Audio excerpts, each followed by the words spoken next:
Agenciamento de cargas na exportação. De onde vem? Como funciona? O que é isso?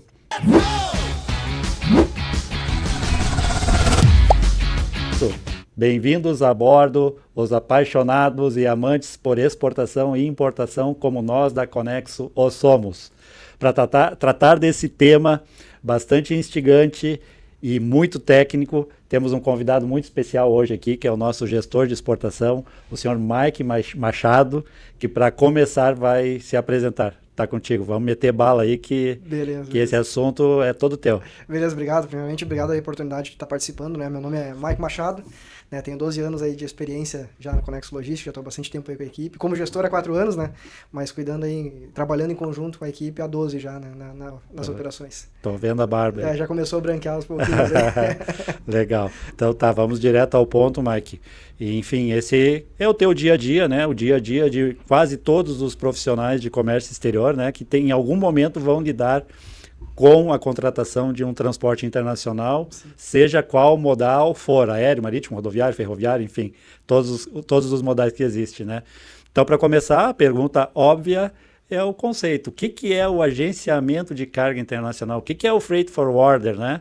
No mundo do Comex? Quem somos e de onde viemos. Exatamente, é isso aí. Onde nasceu. É. Uhum. Bom, o agenciador de carga, né, nada mais é do que quem arranja, quem monta toda a operação e quem viabiliza a operação logística dos seus clientes, né? Quem leva uma mercadoria de um ponto ao outro, né? Sendo ele porto, destino, local, independente da operação. É quem faz todo esse cronograma, a montagem da sua logística para um cliente, né? É nada mais é do que o freight forwarder, o agente de carga. Então nós somos aí o ponto de interligação entre comprador e vendedor. Aí que eu ia dizer que tu estava esquecendo, né? Eu acho que o conceito real, claro, é tudo isso que tu falou, lógico, mas o importante também é que nós possuímos os contratos, né? Com os players mundiais, internacionais do transporte internacional, né? Sejam armadores, companhias aéreas, transportadores internacionais, né? Exatamente, rodoviários, é isso aí, né? Isso, é sempre bom ressaltar, né, Fábio, que nós não somos os detentores do navio, né? Nós não somos os donos do navio, nós somos quem contrata e quem intermedia junto com o dono do navio, né? Com quem opera o navio, na verdade, né? Então o freight forwarder é esse, a gente faz esse intermédio junto aos grandes players, como companhias aéreas, né? Através do nosso IATA, através dos nossos contratos com as companhias marítimas, devido à questão de fluxo e volume. Então a gente faz esse intermédio que hoje seria uma dificuldade ou não comum, vamos dizer assim, né, para o exportador e para o importador, a operação de se comunicar ou de saber o que precisa para poder fazer um booking, para que precisa fazer um contrato, para que saiba contratar uma boa rota de operação, para que possa avaliar uma característica logística, né? Que hoje, basicamente, o que a gente fala, né? A preocupação do exportador e do importador, ou é comprar mercadoria, adquirir para revender, ou independente se for um insumo, independente, ou produzir para poder vender, né? E nós ficamos ali no papel, como agentes de carga, como bons agentes de carga, ficamos com o papel de viabilizar e entregar a mercadoria ao seu cliente. Sim, eu tô sorrindo aqui, desde que tu falou a frase de que não somos os proprietários, né, dos veículos de transporte, exato, seja qual for, né, avião, navio ou caminhão. E é bem lembrado, mas eu estou sorrindo justamente pelo fato, não subestimando ninguém ou os entrantes na atividade de comércio exterior, não é isso, né? É porque às vezes, não, tu é a testemunha, né? É que às vezes alguns profissionais, entre aspas, né, de comércio exterior, nos cobram a velocidade, né, de um veículo, né, seja navio, avião, caminhão e tal, e nós realmente não temos ingerência com relação a isso, né. Depois que o navio sai, que o avião decola, que o caminhão senta a marcha, aí é com os pilotos, né. Exatamente, a gente acaba falando sempre essa fala, eu não sou o dono do meio de transporte. Nem o comandante, exatamente, né? Mas claro, a gente sempre explica para o cliente. A gente entende as pressas, as urgências, né, exatamente, tanto de importação quanto de exportação. Mas beleza, esse não é o assunto, né? Sim. Vamos lá, só um insight, mas é bom às vezes, né? Sim. Eu acho que é o tipo de informação que é válida. Infelizmente, né? Quem dera nós tivéssemos, né, bom controle, seria, né? Sobre as rotas, mas não é. Tu vai falar mais tarde sobre isso, né? Sim. Eu acho que até tu já pode falar um pouquinho, né? Como é que funciona essa questão, saindo um pouquinho do roteiro ali. Como é que funciona essa questão, né? Tá, beleza, nós recebemos as demandas dos nossos clientes, né? Tanto nacionais como estrangeiros, né? Colegas de atividade também, né? Mas como é que é o funcionamento disso a partir daí? Tu recebeu uma demanda para embarcar uma carga, tá? Vamos pegar o marítimo e o aéreo como foco, né? porque eu acho que é o que... Eu acho não, tenho certeza que são os meios de transporte mais utilizados, né? Então, para exportação, por exemplo, que é o teu caso. Então, diz como é que funciona essas etapas. Claro, claro. Isso é importante, né? A gente tem um procedimento, né, Fábio? Nós, assim como todo agente de carga, primeiro é a avaliação da mercadoria. É justamente aí que entra um freight forward, um agente de carga. A gente questionar o nosso cliente quais são as necessidades do nosso cliente. É pressa? Né? É o tamanho da carga? Qual o tempo que ele tem para fazer a operação? E daí viabilizar e avaliar o que é o melhor para a logística dele. Então, hoje, como nós operamos, basicamente, nós recebemos as demandas, independente de onde ela venha, né? Venha do cliente que está domiciliado no Brasil, né, em território nacional, ou muitos casos, que é um grande fluxo que nós temos, que são clientes no exterior que nos contatam diretamente, buscando já a questão do agenciamento, da contratação do frete através de alguém que esteja domiciliado no Brasil, ou até mesmo através da nossa rede de agências, que a gente serve de braço, assim como eles nos servem... As nossas filiais, né? Nossos braços logísticos no decorrer do mundo aí, né? Que nos ajudam com relação às nossas operações. Então, como hoje a demanda vem, existem as características de carga, passa por uma avaliação, né, para primeiro entender qual a necessidade, que nem eu comentei, do cliente, depois as características da carga, para ver se é condizente ou não com o que é possível de rota, né, o possível de operação. Supondo aqui, vamos colocar um aéreo, né, às vezes tu não consegue levar uma peça de 50, 60 mil toneladas numa aeronave, né? Claro, vai depender da avaliação, vai depender 50, da rota. 60 toneladas, né? Não 1.000 toneladas. Isso, não, toneladas, né? Então vai depender muito da operação e a gente faz essa avaliação, né? Então, onde é que nós entramos? Nós realizamos ali a parte do orçamento, que a gente já falou até um pouquinho sobre pricing aqui, de como é feito toda a operação.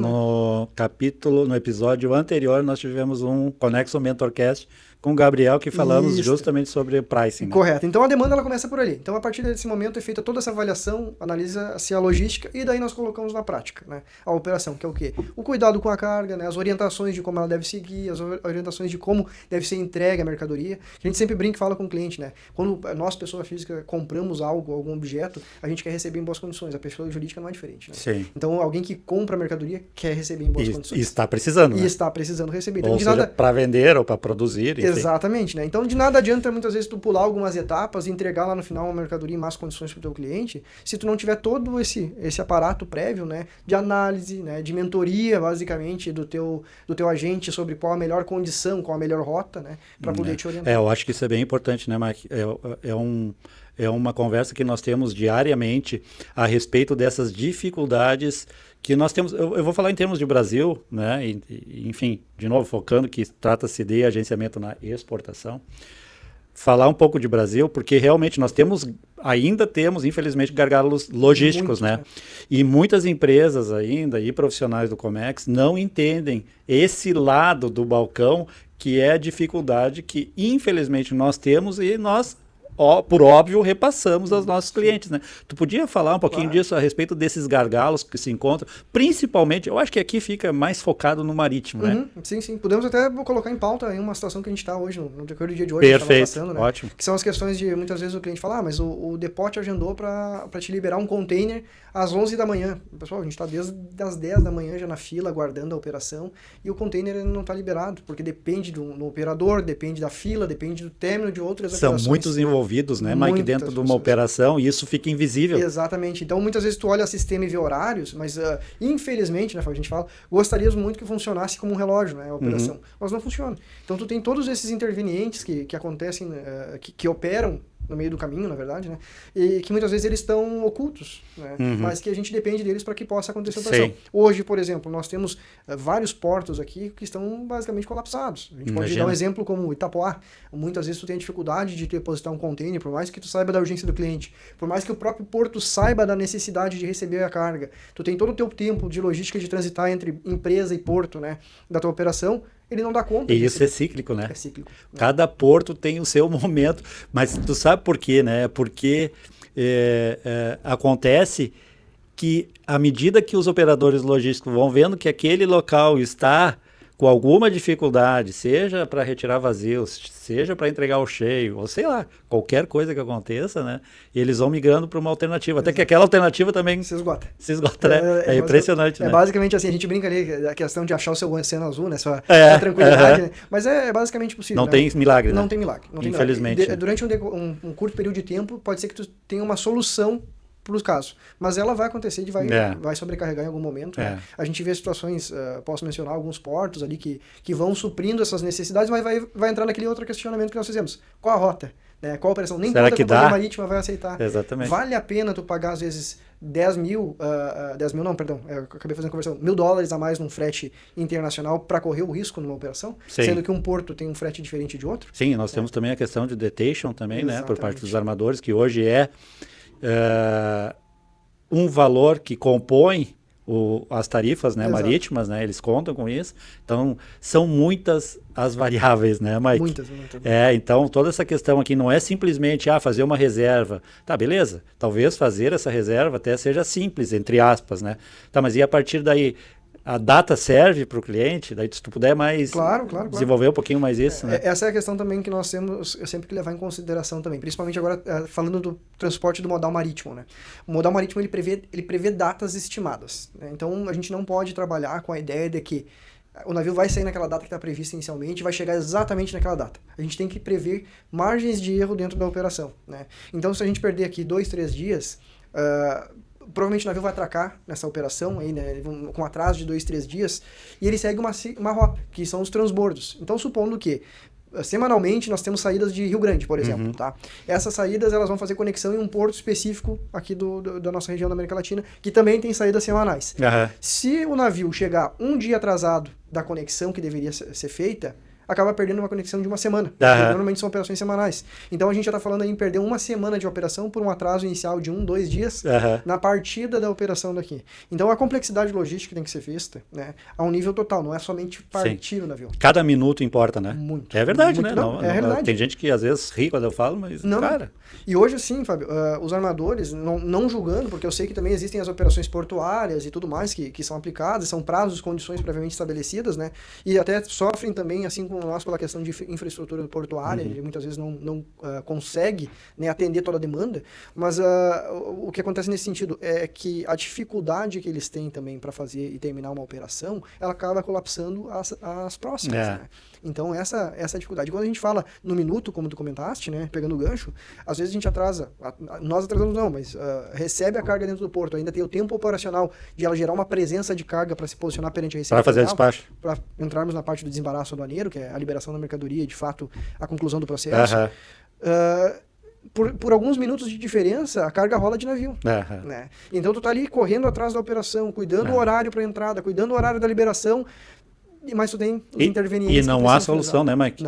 Não há solução. Antigamente nós tínhamos, comentei várias vezes já com o pessoal aqui, nós tínhamos a prerrogativa que era tudo por papel, né? E era tudo manual, e eu me lembro que tinha casos que nós pedíamos para segurar um navio, né? Isso como uma figura de linguagem, mas tu conseguia colocar um container dentro do navio na última hora de saída, digamos assim, porque eles aguardavam, entendeu? Tu ficava com o container rolando por aí, etc, ninguém cobrava nada, não tinha demurge, não tinha detention, enfim, era uma outra época. Agora, hoje, não. São raras as exceções que eles concedem, né, uma extensão, né, para entregar um draft de um BL, para despachar uma carga, né, não que não aconteça, acontece, mas é raro. Não, e a dificuldade... Dependendo da situação do porto, o armador tá fazendo festa que tu não conseguiu, na verdade. E muitas vezes ele pode até te conceder uma extensão documental, mas o porto está sem capacidade de recepção. Né? E daí muitas vezes a gente explica aqui para o cliente, e sempre reforça, né,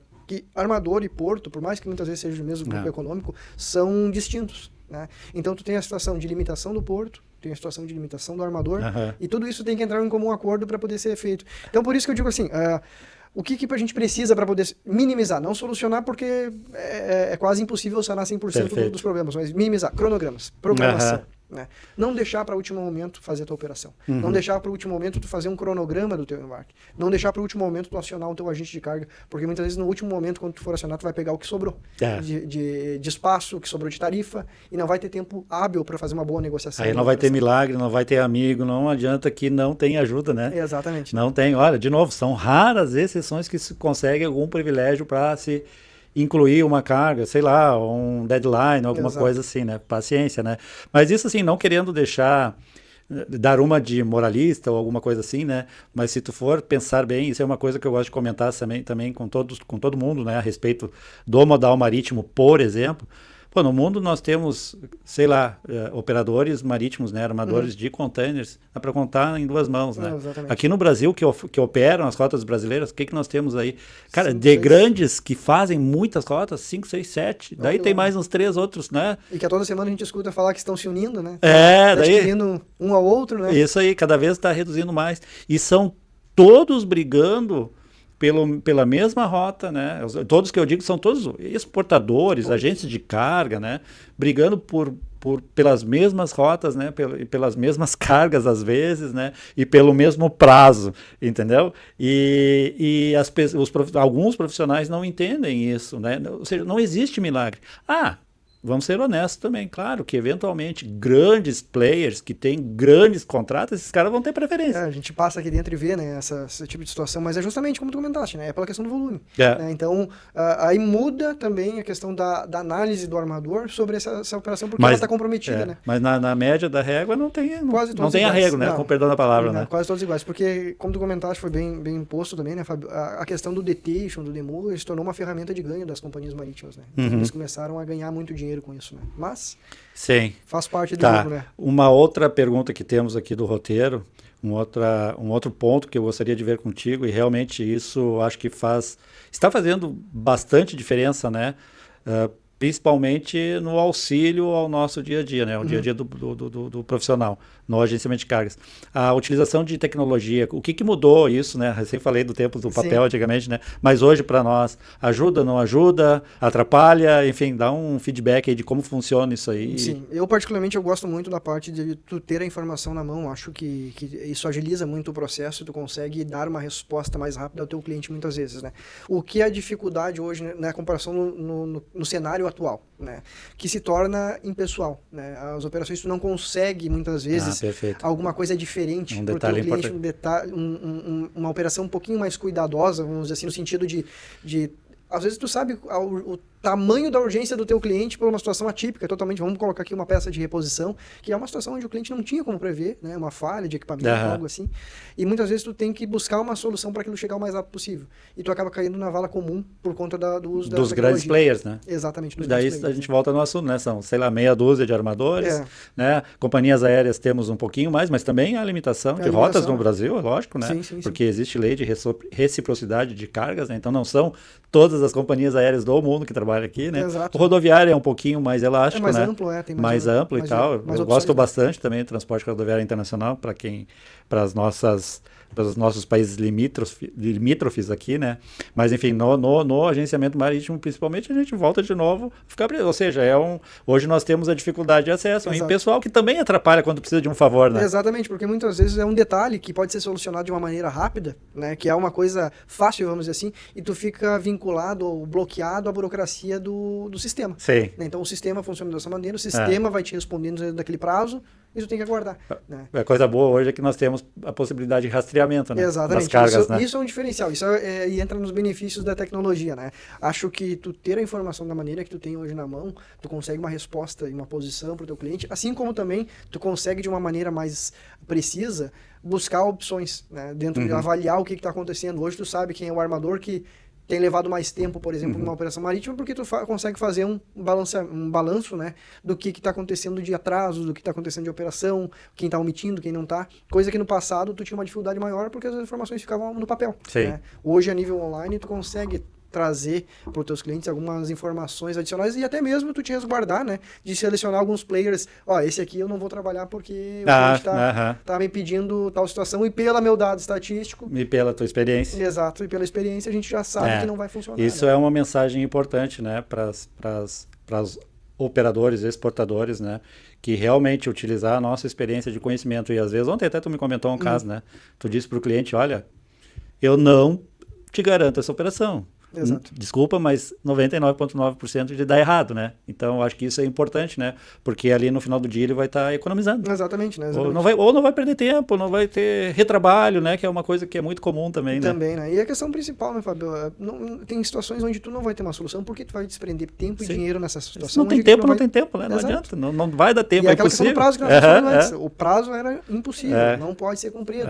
E nós temos a obrigação de falar a verdade, né? Obviamente a gente não pode omitir porque a carga não é nossa. Né? E a responsabilidade. Exatamente. Né? Então a gente está, como a gente falou no início, né? Nós somos quem leva a carga de ponta a ponta, mas a carga é do comprador e do vendedor. É isso aí. Né? Então cabe a nós orientar a melhor metodologia. Então a gente sempre procura fazer o melhor, fazer né? o melhor. E ninguém melhor, aliás, não há ninguém com mais interesse que as cargas cheguem a seu destino do que nós. Do que nós, né? Nosso papel é esse, né? esse. Então eu sempre brinco com o cliente, a gente não ganha nada com carga parada, pelo contrário, a gente ganha dor de cabeça, né? Na verdade, porque a gente tem que desprender tempo explicando por que a carga tá parada, muitas vezes buscando uma solução que é inviável, né, para a operação, que não vai trazer um benefício para o cliente.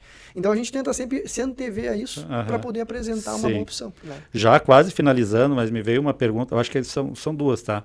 Mas a primeira que eu queria te dizer assim, primeiro que os clientes, as empresas, os exportadores, eles não estão proibidos de fazerem seus processos sozinhos, ou seja, por eles mesmos, por eles, sei lá, manterem uma conta com uma companhia aérea, um contrato com um armador, enfim. O mercado é livre e aberto para isso, né? Só resume, assim, bem rapidamente, assim, o que seria, por exemplo, eu acho que é uma questão que muita gente se pergunta, né? De repente, uma empresa fazer direto um negócio, assim, enfim, tratar de fazer um embarque direto com um armador, por exemplo. Perfeito. O que isso vai envolver para ele, cliente, né? Que é o que nós fazemos. Semanalmente a gente tem relatos assim, né, Fábio? Que acontecem, onde o cliente acabou contratando a operação direto com o armador. E aquela questão que a gente estava falando, né? O contato impessoal, o contato de não priorizar a tua carga no sentido de não dar devida atenção para o teu processo. Porque hoje o que acontece? Esses grandes players, que são os armadores, eles cuidam de grandes contas. Grandes contas no sentido assim, quem tem uma grande volumetria que vai ocupar meu navio é quem eu vou atender. Os demais vão complementar a operação. Diferente do agente de carga, que vai ter o cuidado com a operação do comprador e do vendedor. Eu gosto de falar sempre comprador e vendedor, porque claro. Acaba tendo a visão de importação e exportação, né? Mas a diferença é essa. Então a gente tem muitos relatos onde simplesmente ele conseguiu fazer através de uma plataforma a reserva e depois ele não tinha informação nenhuma. Ou demorava 2, 3 dias para receber uma resposta do que deveria seguir no próximo passo. Sim. Diferente do que hoje um agente de carga faz a um cliente, né? Que é ter o contato próximo, que é cuidar da sua carga de uma maneira diferente, né? Que é ter a operação de um controle diferente, uma visão diferente, um cuidado especial com o cliente também. Então esse atendimento que a gente fala é o grande diferencial, né? Porque embarcar, colocar o container em cima do navio, isso independente da companhia marítima, é o que eles vão Claro, claro. A diferença é ter essa análise do cuidado, do que tu precisa. De fato, a tua carga vai sair na melhor condição. Se tu embarcar, por exemplo, um marítimo, o operador marítimo, hoje, se tu for trabalhar com uma companhia marítima, ele vai te vender só o frete marítimo. Fora os aspectos burocráticos, né? Que Exatamente, tem que seguir, né? Que a pessoa tem que ser, não desprezando ninguém. Não. Todo mundo pode aprender, lógico, né? Mas vai precisar de uma capacitação bem legal, né? Exatamente, né? Muitas vezes a própria companhia marítima te toca informação, falta tal informação que é pertinente aqui, te pode vira. dizer agora o que tu precisa. E eles também, muitas vezes, o próprio armador, ele segue um copia e cola de requisitos, mas também não sabe explicar. Exatamente. Que é. Então, esse é o diferencial do atendimento pessoal, né? De tu ter o cuidado com a tua operação, de tu buscar uma solução para o teu cliente, né, Fábio? E voltando àquela questão, até um gancho, Fábio, por exemplo, hoje um exportador ou um importador contratando frete direto com uma companhia marítima. O aéreo não pode por conta das situações IATA, né? Tem esses requisitos, mas hoje, a gente teve um caso agora recente, onde nós fizemos uma avaliação entre marítimo e aéreo, e o cliente recebeu a sua carga em uma semana, de um aéreo, que era uma carga bastante grande, com o mesmo preço de um frete marítimo. Imagina, se ele fosse contratar com a companhia marítima direto, ela não ofereceria para ele um transporte aéreo, não faria essa análise de viabilidade para ele da operação. Ele levaria os 22 dias que tinham de transtime, mais os custos de origem, mais os custos de destino, mais seus prazos e mais os possíveis atrasos. O ganho que o cliente teve foi incalculável. Foi gigantesco. São muitos dias, né, para começar, né? Exatamente. Né? Hoje mesmo recebemos também um feedback positivo de um cliente que precisava da carga pro Dia das Mães, e recebeu com a antecedência que precisava, porque nós conseguimos cumprir a logística dentro do que foi programado e achamos uma viabilidade para ele, que era um aeroporto mais próximo à localidade do exportador. Né? Que atualmente ele fazia uma logística totalmente inversa, que ele trazia a carga a São Paulo e na verdade ele estava no norte. E a gente conseguiu uma operação através de, posso até comentar, Salvador, né? Sim. Que acabou viabilizando a operação para ele e o tempo. Né? Então ele ganhou nessa viabilidade desse estudo, ele ganhou no mínimo aí 10 dias de operação, que é o tempo do consolidado dele descer a São Paulo. É uma satisfação, né? É muito bom, a gente fica muito contente. Né? Então tá, mas para finalizar, a pergunta seria a seguinte, ó, o que tu sugere, ou o que mais acontece a título de desinformação, tá? Ou seja, não desinformação por falta de conhecimento, mas tipo assim, o que tu sugeriria para os clientes ter sempre na mão de informações para passar para o seu agente de carga em geral, né, para que o início de um processo de embarque seja bem sucedido. Perfeito, perfeito. Bom, tudo que começa certo... Termina certo. Tende a terminar certo. Terminar certo. Então, o que a gente sempre orienta ao cliente? Primeiro, ele ter bem definido qual a urgência dele no processo, né? Acho que isso é um ponto muito, muito importante para que a gente possa analisar. Tem prazo? Qual o prazo para tu fazer a operação? Deixar claro isso para o teu agente de carga, para ele poder analisar o modal. Primeiro passo. Segundo passo, a condição da mercadoria, condições de embalagem. Sempre procurem deixar as condições de embalagem em bom estado. Perfeito. Né? Não adianta de nada tu colocar tua mercadoria num voo e a mercadoria chegar estragada no destino. Né? Então, muitas vezes até a própria companhia aérea... Ou não embarcar, né? A própria companhia aérea pode negar, falando do aéreo, né? Ela pode negar, ou de um próprio consolidador de carga numa carga LCL, ele pode negar por más condições da embalagem, né? Ou gerar um custo estupendo aí de uma operação para reembalar a mercadoria dentro de zona aduaneira. Zona aduaneira sempre é mais caro, né, por conta dos controles, então tudo isso gera custo na sua operação. Então hoje, o que são pontos cruciais na nossa compreensão? Primeiro, o cronograma. Né? Segundo, urgência, que são os imprevistos que podem acontecer, né, mas deixar bem claro para o seu agente. Condições da mercadoria de embalagem, né? Informações de peso e volume bem definidas, especificações técnicas de como está embalado. Isso é fundamental. Né? Isso tudo vindo de uma maneira mais clara para nós. Estou falando nós a nível Claro, qualquer geral, agente de carga. Estou falando não só nós como Conexo, mas qualquer outro agente de carga parceiro, né, do ramo, vai precisar receber são comprimento, largura, altura de volume para poder avaliar se aquela rota e se aquela companhia aérea, volto a falar no aéreo, porque muitas vezes as características do volume são muito importantes para o aéreo, né? Se ela vai ser viável ou não, né? Se tem que buscar uma outra rota ou não. Então, esses detalhes são o ponto-chave para a operação. Sim. Né? Tendo bem claro o que é a carga, tendo bem claro qual a urgência e os prazos, a logística sai Sim, o resto se ajeita, né? Exatamente. Bom, eu acho que era isso. Claro que, Mike, teríamos muito mais temas para abordar, mas isso fica para os próximos, né, Conexo Mentorcast. Sim, a gente pode fazer falando especificamente sobre transporte marítimo, Sim. sobre transporte aéreo, sobre transporte rodoviário, né, internacional. Tem questão da segurança da carga, né, que é um detalhe que, quer dizer, um ponto, né, estratégico nas operações de exportação hoje. Enfim, é muito vasto, né, então, os temas, né. Sim. Então, eu sempre falo, né, puxa uma pena, sai uma galinha. Mas, enfim, nós temos que ir largando os nossos assuntos aos poucos, né. Queria te agradecer bastante, não sei se tu tem alguma mensagem final para deixar aí para o pessoal que opera com agenciamento, com cargas de exportação. Sim. Fica à vontade. Sim, sempre temos, né, Fábio? Então, reforço sempre que eu falo, sou repetitivo na questão de cronograma, mas cuidem seus cronogramas, tentem buscar programação, né? Isso aí que nem sempre o mundo é flores, como a gente imagina, o papel é muito bonito, às vezes as coisas não saem como a gente espera, mas cronograma é o que faz a empresa economizar tempo e dinheiro, né? E questão da verdade sempre, né, Fábio? A gente sempre lida com a verdade nas operações, então a gente deixa o mais claro possível para os nossos clientes se é possível, se é viável, se não é. Né? A gente vai jogar sempre como um braço nas operações. Então, vejam o agente de carga, peço isso falando aos nossos telespectadores. Sim. Ou estão assistindo ou estão escutando. Não só vejam o agente de carga como um contratante de frete, vejam como um braço logístico da sua empresa, vejam como um parceiro. Né? Busquem uma proximidade com o seu agente de carga, que eu garanto que vai sair bons frutos aí de uma operação logística. Tá? Perfeito. Então tá, muito obrigado a todos. Obrigado, Mike, mais uma vez. Eu agradeço, Fábio. Foi muito proveitoso.